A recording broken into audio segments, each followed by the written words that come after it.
the fashion retail landscape and environment, past, present and evolving. The current fashion retail landscape is evolving day by day. The biggest hit the retail landscape has taken so far is the current coronavirus pandemic, forcing brick and mortar companies worldwide to close due to the fear of the deadly virus spreading across the world. So this has highlighted problems already in the retail landscape and left spaces for new and evolving opportunities which will change the retail environment and the way we shop forever as stores begin to reopen. Before coronavirus, Brexit was one of the biggest factors affecting the retail industry. Brexit has also been affected by coronavirus.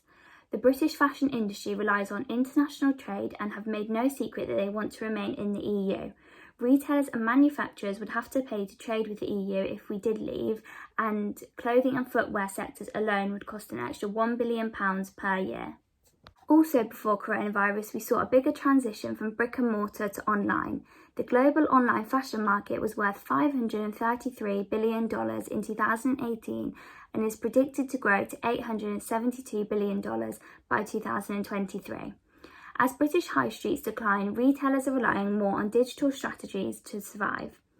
The main reason we have seen a move from brick and mortar to online is the high demand for fast fashion, as they are quick and inexpensive.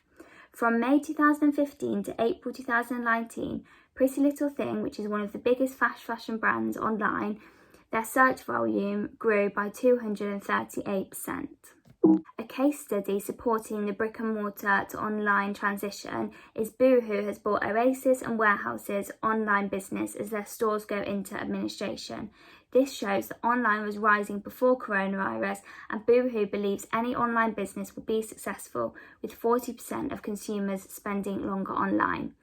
Even businesses that are going into administration feel a need to be saved online, which shows the high demand for online purchasing and marketing and leaves uncertainty for the high street. So the current fashion retail landscape. Coronavirus has meant a no-deal Brexit is more likely as the worldwide virus has been paid more attention.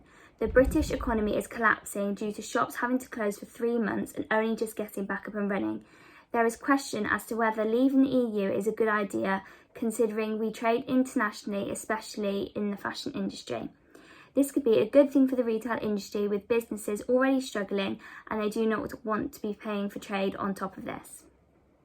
Coronavirus has had a huge impact on the high street. Shops which have gone into administration and were already struggling before coronavirus include Monsoon, Victoria's Secret, Lee Longlands, Debenhams and many more.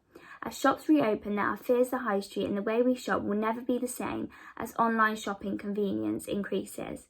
The high street sales have seen their biggest fall since records started 30 years ago.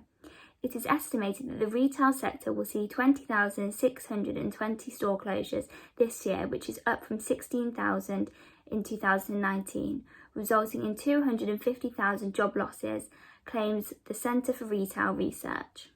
Trends that we have seen in the current retail landscape is social media increasing. A larger transition online and technological uses means now more than ever we have seen a rise in social media presence from brands.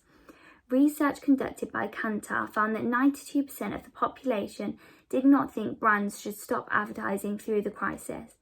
The research also showed that audiences wanted brands to play their part, using their presence on social media for good towards the coronavirus pandemic. So these two examples support the Kantar research of brands using their social media for good.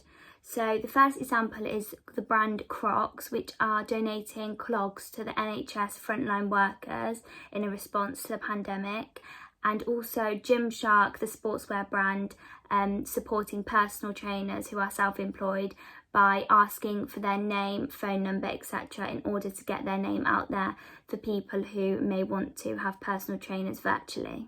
So although we have seen brands respond to the current coronavirus pandemic on their social media channels in a way to support the NHS and self-employed who are both struggling through this time, we have also seen trends which have been used to benefit them as a brand to increase sales, whilst also responding to the current situation of lockdown and people being at home. One of these trends is influencer marketing. Since the beginning of lockdown, there has been a 72% increase in ad content from influencers, with brands relying on social media influencers whilst many people are sat at home browsing online and on social media. It is estimated that the Instagram influencer marketing market will rise from $5.2 billion in 2019 to $6.5 billion in 2020. Influencers have had to change their content to be coherent with the stay-at-home message and promote brands in response to this.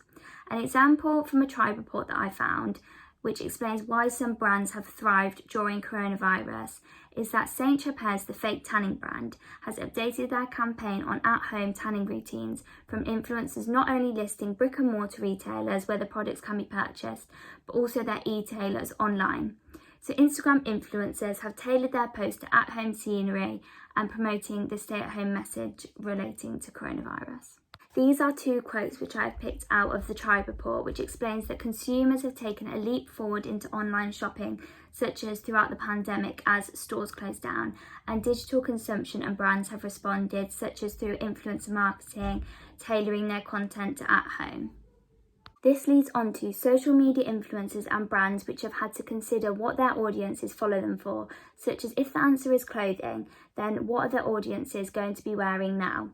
49% of the population are still working from home. When it comes to clothing in lockdown, active and loungewear is high demand, with the sell-through rate of tracksuits increasing to 36%. The items under this category are flying off the shelves, with a 40% spike in sold-out items in the US and 97% in the UK online. The next quote, which I thought was really interesting, from PR Week, which reads, "If content was king yesterday, it's emperor today. Influencer marketing enters a golden age," which I thought just describes the current situation. So before coronavirus, content was really important as social media increased, but now it's even more important, describing it as an emperor as shops close and online is the only way that we can market from brands. The next trend which we have seen throughout the current retail landscape online is activism. This is following on the 25th of May 2020, George Floyd, an innocent Black American man, was sadly killed in the US after a white police officer knelt on his neck. As a result, we have seen a worldwide response through protests, social media and the news in solidarity with the Black Lives Matter movement. Within the fashion industry, this has led to brands being shamed or accused of racism, such as excluding from photo shoots, campaigns, and in general not being diverse. The social media response following the George Floyd tragedy has been massive and has led to calling out of brands that may not have supported the Black Lives Matter movement on their social media. Across many platforms, the black square with hashtag Blackout Tuesday has been a sign of solidarity by brands, corporations and influencers. L'Oreal has been one of the most well-known brands to receive major backlash relating to the Black Lives Matter movement. Alongside many other brands across the world, L'Oreal contributed on their Instagram platform to the Black Lives Matter movement by posting a black square. This came 3 years after they dropped Monroe Bergdorf, a black transgender woman, from their campaign. They were called out for it across many social media platforms, with consumers vouching to never buy from their brand again.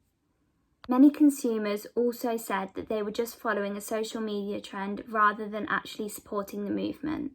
Lastly, sustainability is another trend which we have seen throughout the current retail landscape. Sustainability has been a hot topic in the industry due to the damaging environmental side effects of fashion retail. This has drastically changed as companies focus on surviving, which raises the question, could sustainability be in danger of falling off the agenda? Research agency Global Data says the cash crisis retailers are facing due to coronavirus has resulted in a reduction in sustainability innovation, such as online presence, as it is not top of their agendas. Sustainability and online, lockdown would have been the perfect time to slow down fast fashion and improve sustainability. Thousands of Instagram boutiques are contributing to the textile waste and the buy-to-wear once ethics. On these sites, you can buy knockoff designer items for a fraction of the cost almost immediately after it's come off the runway, which makes us wonder how these garments are being made if they are produced so quickly, and therefore has enough time and thought been put into how ethical the production is. 20% of global wastewater comes from the fashion industry, and the chart shows that individuals and consumers count for 70% of the future of the environment. And if they are constantly buying from fast fashion Instagram boutiques, which is on the rise during lockdown, then the improvement of sustainability is not going to change. To conclude, the coronavirus pandemic has thrown the retail industry into chaos, facing irreversible change. Brands with strong e-commerce have seen a rise in sales, responding to the consumers' wants for comfy clothing and tailoring their influencer marketing. Brands such as Primark, with no online presence, according to the Retail Gazette, have seen a £1.5 billion worth of clothes sat in stock. This will make brands reconsider their e-commerce and how much presence they have online, such as with social media influencers, as there is uncertainty for the high street and a rise in online shopping and social media marketing.